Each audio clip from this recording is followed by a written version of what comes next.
নমস্কার, শুরু করছি আমাদের অনুষ্ঠান ঘোষালনামা। আমি ইন্দ্রাণী রয়েছে আপনাদের সঙ্গে। আমার সঙ্গে রয়েছেন আমাদের মুখ্য রাজনৈতিক বিশ্লেষক জয়ন্ত ঘোষাল।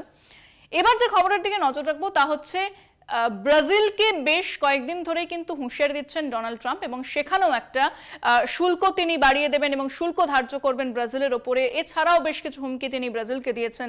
এই সমস্ত বিষয় নিয়ে একটা বিতর্ক তৈরি হয়েছে এবং ব্রাজিলের যিনি প্রধান রয়েছেন লুলা ডি সিলভা, তিনি কিন্তু ট্রাম্পের এই হুঁশিয়ারি ভালোভাবে দেখছেন না।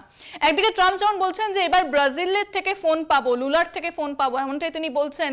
অন্যদিকে ব্রাজিলের প্রধান, ব্রাজিলের প্রেসিডেন্ট, তিনি বলছেন যে আমি দরকার পড়লে চীনের শি জিনপিংকে ফোন করব, ভারতের নরেন্দ্র মোদীকে ফোন করব, এমনটাই কিন্তু তিনি পাল্টা বলছেন। তাহলে ব্রাজিল এবং মার্কিন যুক্তরাষ্ট্রের এই যে একটা দ্বন্দ্ব চলছে সেটা তাহলে কোন দিকে যাচ্ছে আমি জয়ন্তর কাছে জানতে চাই। জয়ন্ত, তাহলে ব্রাজিল কোথায় দাঁড়িয়ে রয়েছে যে সে মার্কিন যুক্তরাষ্ট্রের সঙ্গে টক্কর নিচ্ছে এবং ট্রাম্পের হুঁশিয়ারি কিন্তু প্রথম থেকেই খারিজ করে দিয়েছেন লুলা ডি সিলভা, তাহলে কোন দিকে যাচ্ছে দ্বিপাক্ষিক সম্পর্ক? ট্রাম্পের এই যে শুল্ক যুদ্ধ, এইটা কিন্তু দাবানলের মতো ছড়িয়ে পড়ছে বিদ্রোহ আর চারদিকে। ব্রাজিলের লুলা, তিনি মানে ট্রাম্প বলেছেন যে আমি দিলাম একটা বংশদণ্ড, লুলার আমাকে ফোন করবে।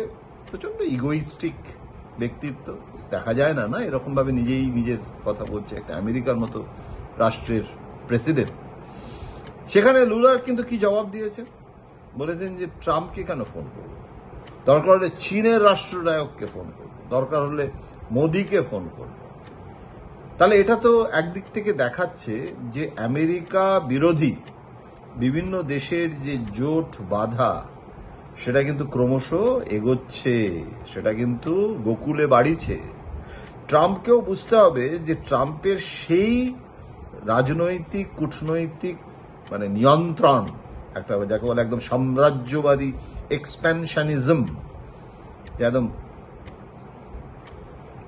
বিগ ব্রাদার, তিনি সব দেখছেন, সেই 1984 উপন্যাস। আজ সেই পরিস্থিতি নেই নেই নেই নেই ট্রাম্প কিন্তু এখন নিজেই কোণঠাসা হয়ে যাচ্ছে। দেখুন, নরেন্দ্র মোদী যদি এখানে একদম যাকে বলা হয় আত্মসমর্পণ করতেন, ভারতের বিদেশ নীতি যদি হামাগুড়ি দিত ট্রাম্পের সামনে পদনত হয়ে, যে যাই বলুক, এখানে কোনো দলীয় রাজনীতির কথা ভাববেন না।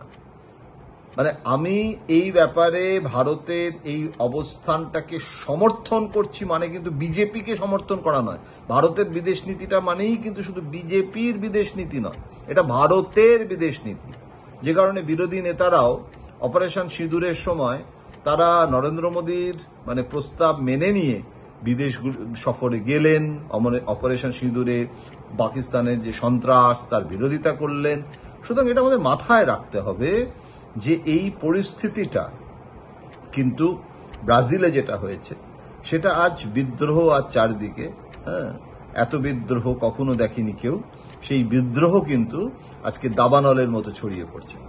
সুতরাং ব্রাজিল, তার অর্থনীতি কিন্তু গত কয়েক মানে কি বলবো দশক ধরে আমরা দেখছি তার জিডিপি, তার ব্রাজিলের অর্থনীতি, কারণ ব্রাজিল কোথায় ছিল সেটা ভাবতে হবে।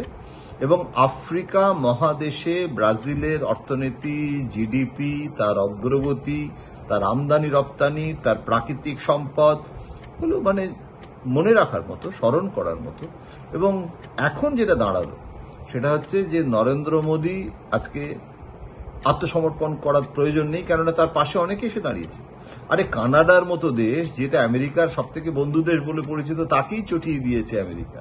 ইউরোপের সমস্ত ইউরোপীয় ইউনিয়ন, যাদেরকে ট্রাম্প বলছেন যে তাদেরকে ন্যাটোর মর্যাদা পর্যন্ত দিতে পারি এই শর্তগুলো মানলে, ওই শর্তগুলো মানলে, কজন ইউরোপিয়ান ইউনিয়নের সদস্য এখন ন্যাটোর সদস্য হয়ে তারা ইউক্রেনের পাশে দাঁড়িয়ে রাশিয়ার বিরোধিতা করতে প্রস্তুত। মাথায় রাখতে হবে, মানে রাশিয়ার পক্ষে সম্পূর্ণ সমর্থন যদি ইউরোপের নাও থাকে, কিন্তু ইউরোপ কিন্তু ওই একইভাবে রাশিয়ার সাথে সব রকমের বাণিজ্য সম্পর্ক ছিন্ন করে দেওয়ার পক্ষে নয়। সবাই কিন্তু এখন একটা পলিসেন্ট্রিক ওয়ার্ল্ড, একটা বহু দেশীয় একটা রাষ্ট্র, আন্তর্জাতিক রাষ্ট্র ব্যবস্থা, সেখানে কিন্তু সবাই সার্বভৌম স্বার্থ রক্ষা করে একটা গ্লোবাল সোসাইটির সদস্য হতে চাইছে। এটা এটা এটা কোনো রকেট সায়েন্স নয় বিদেশ নীতিতে। সুতরাং এই জিনিসটাই কিন্তু, এই সহজ জিনিসটাই ভারত করতে চাইছে। এটাকে জোট নিরপেক্ষ নীতি বলতে পারেন, কিন্তু জোট নিরপেক্ষ নীতি বললেই পুরনো ন্যামের কথা মনে পড়ে। সেই নেহেরুভিয়ান ন্যাম, সেই ন্যামও কিন্তু নেই। আমি বলবো যে তার ফিলোসফিটা, অর্থাৎ কোনো জোটে না থাকা, তখনও তো ন্যাম কিন্তু জোটের মধ্যে না থেকেও সোভিয়েত ইউনিয়নের ছাতার তলায় ছিল। এখন সত্যিকারের ন্যাম, যেখানে সত্যিকারের আমরা কারোর ছাতার তলায় কিন্তু থাকছি না। আমরা আমেরিকা, চীন, তারপর রাশিয়া, সকলের সাথে সদ্ভাব রেখেও নিজেদের সার্বভৌম স্বার্থ রক্ষার জন্য লড়াই চালিয়ে যাব। এটাই হচ্ছে আদর্শ পরিস্থিতি।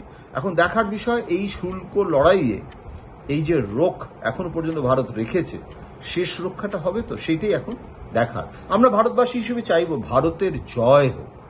এটা নরেন্দ্র মোদীর জয়, আর এটা রাহুল গান্ধীর জয়, এইটার কোনো প্রশ্ন নয়। এটা ভারতের বিদেশ নীতি এবং ভারতবাসীর জয় হবে যদি ট্রাম্পকে আমরা সমুচিত একটা জবাব দিতে পারি। অনেক ধন্যবাদ জানাবো জয়ন্তদাকে। আপনারা শুনছিলেন আমাদের অনুষ্ঠান ঘোষালনামা, যেখানে জয়ন্তদা বেশ কিছু গুরুত্বপূর্ণ খবরের বিশ্লেষণ করেন এবং সেই বিশ্লেষণ আপনাদের সামনে তুলে ধরলাম। পরবর্তীকালে অবশ্যই আরো গুরুত্বপূর্ণ খবর নিয়ে আমরা আলোচনা করব। তবে আজকের অনুষ্ঠান এখানেই শেষ করছি। দেখতে থাকুন কলকাতা টিভি এবং কলকাতা টিভি ডিজিটাল, রাত দিন 7 দিন।